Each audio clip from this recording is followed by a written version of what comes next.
सतवीं लिपि यीशु मसीह जेवे मरया। 162। क्या यीशु असारा मसीह सच्ची मरी जाओ रहा है? क्या तिसारी मौत दी कहानी सच्ची हुई? इस बारे कोई भी शक नहीं है। बहुत साल पहला यीशु इतनी धरती पर आए।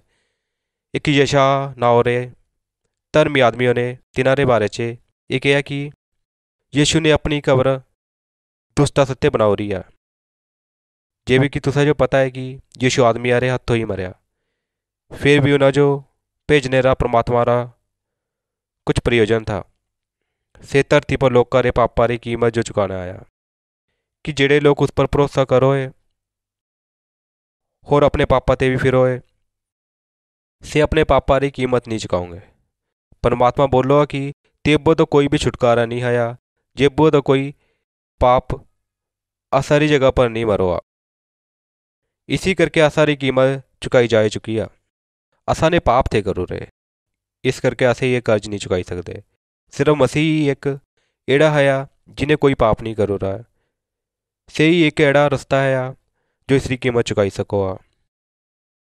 उसा ने असारे सारे पापा रा कर्जा अपनी जिंदगी आशा करके कुर्बान करी के दे दूरी है। यीशु ने असारी जिंदगी जो अपनी मौती रे मुल्ले ले लो रहा है। ये किया होया कि वो जो मरना पाया उस मेरा जेड़ा मुखिया था उसका नाम पिलातुस था। जे भी सिपाही यीशु जो पकड़ी के पिलातुसों रे सामने लेके आए थे, पिलातुसों ने यीशु जो पूछा और तीसरे बाद ये फैसला लिया कि मिंजो तो इस आदमी च कोई बुराई नहीं दिसोई। उसा ने जो बिना कोई सजा दिते ही जाने दिता। इस पर बाकी सारे मंत्रियों ने बोलिया कि बहुत सारे लोग इस पर भरोसा करो है और इसरा कहना मनो है। जे तुसे इजो इं ही जाने दिता तुसे राजा रे काजरे दोस्त होए। जे पिलातुस ने ये शब्द सुने तेवे से डरीगा कि कहती राजा जो गुस्सा ना आई जाओ। तेवे पिलातुस ने मंत्री जो बोलिया इस आदमी जो तुसे कहती भी ले जा सको, चाहे आपू के रखो या फिर न्याय करने वाला के भेजी दो। तेवे पिलातुस ने अपने हाथों से ये कहा कि इस आदमी की मौती रा हूँ जिम्मेदार नहीं आ। से मंत्री यीशु जो फैसले रे कोर्टों च ले गए। जेती तीना ने वो जो हराई था, यीशु ने एक भी शब्द नहीं बोलिया। तेवे तीना ने जो लकड़ी रे एक बड़े क्रूसों पर मारने जो एक जगह ले गए। बहुत सारे लोग यीशु रे पीछे चली गए। क्या यीशु अपने आप को जो अपनी दुश्मन ते बचा ही नहीं सको था? पर तिने एड़ा नहीं किया क्योंकि यीशु पवित्र शास्त्रों का वचन पूरा करना चाहो था जेड़ा बाइबलों से लिखो रहा है। वो जो असरे पापों करके मरना ही पेना था। जेड़े लोग यीशु रे विरोध च थे तिन्हों ने जो उसरे हाथ खोली के क्रूसों पर किला सत्ते गड्डी के लटकाई था। रे हथा और पैरा दोनों जो प्रेगा सत्ते गड्डी के क्रूसों पर चढ़ाई था और उन्हारी कमरों चते खून भी बहने लगेगा। तुसे सुनो फिर भी यीशु मसीह ने तीनों लोग का बारे क्या बोलिया। हे स्वर्गों च रहने वाले पिता, इन लोग का जो माफ़ करी दो क्योंकि ये नहीं जानो कि ये क्या करने लग रहे। उन्होंने तेवे परमात्मा जो अपने शत्रुओं जो माफ़ करने की प्रार्थना की थी। जे भी यीशु मसीह मरी गए तेवे पूरे देशों से नेरा छाईगा। तेती एक बहुत भूकंप आया और सारे लोग अपनी जान बचाने जो अपने अपने घर जो चली गए।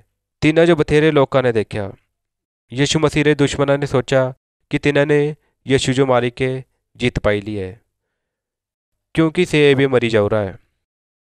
यीशु रे दोस्तों ने तीनों रे शरीरों जो दफनाने करके एक गुफा जो चुनया और तेती तिनारा मरूरा शरीर दवाई दिता। बादों च फिर तीनों ने गुफा रे बाहर दरवाजे पर एक बड़ा पत्थर भी रखी था। लोग जिन्होंने यीशु जो क्रूसों पर चढ़ाया तिन्हों ने तेती रखवालिया खातर सिपाही भी रखी थे। प्रभु यीशु मसीह जानो थे कि उन्हें जो असारे पापा की सजा करके मरना पैना।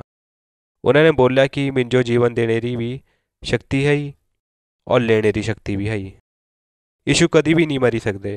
मैं पहला भी तुसा जो बोलिया कि तिना पर मौती रा कोई अधिकार नहीं था। मौत उन्हें जो छीनी नहीं सको थी। अपनी मौती रे तीजे दिनों बाद परमात्मा ने उन्हें जो कब्रों ते बाहर कड्डी के जिंदा करी दिया। बहुत लोगों ने तिना जो जीवित देखा। एक टैमों च 500 आदमियों ने यीशु जो देखा होर से ना ही कोई आत्मा ही थी।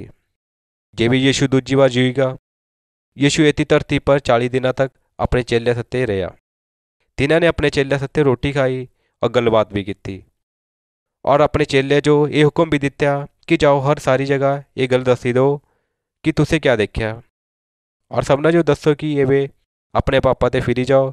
तेवे तिन्हां ने देखा कि यीशु स्वर्गो जो बढ़ने लगे और अपने पिता रे रहने के स्थानों से वापस चली गए। इस संसारों की शुरुआत ही परमेश्वर ने असा जो वादा किया था कि एक दिन तुसा जो बचाने वाला आऊँगा और से ऐसा लोग का जो असा रे पापा से छड़ाऊँगा। ये भी से आई जाओ रहे पर बहुत लोग को जो नहीं जानो है क्योंकि से एक बड़ा राजा बनी के नहीं आया। जेड़े लोग जो पाओए और उसकी आज्ञा मनो है सच्चे जो बहुत खुश रहो है। यीशु तिना जो कदी भी मना नहीं करो है और जेड़े उन्हें के आओ है यीशु जो प्रार्थना करनी चाहिए कि यीशु तो असा जो ग्रहण कर से तुसा नहीं सुनूंगा से उन्हें जो प्रार्थना करूँगे। यीशु हमेशा ही जीवंदा परमेश्वर है। परमात्मा अपनी पवित्र किताबा बाइबला चे दसोगा कि से कब्रों चे नहीं सड़ना। यीशु 30 जगह ते फिर जिंदा हो गए जैती मरया था और फिर स्वर्गो जो चलेगा। एक दिन से फिर इस धरती पर स्वर्गो ते असरा न्याय करने वापस आने। बाइबल असा जो ये भी दसो कि परमेश्वर ने प्रभु यीशु मसीह जो असरा न्याय करने जो नियुक्त करी के रखू रहा है। जे कोई उसरा इनकार करो तेबे यीशु भी उसरा अंत टाइमों च इनकार करूँगा। जे तुसे अपने पापा ते फिरो है यीशु जो ग्रहण करो है तिने तुसारे सारे पाप माफ़ करी देने हैं।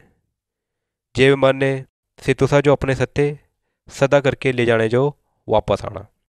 यीशु पर विश्वास अजुते करो क्योंकि सही सच्चा और सच्चा परमेश्वर है।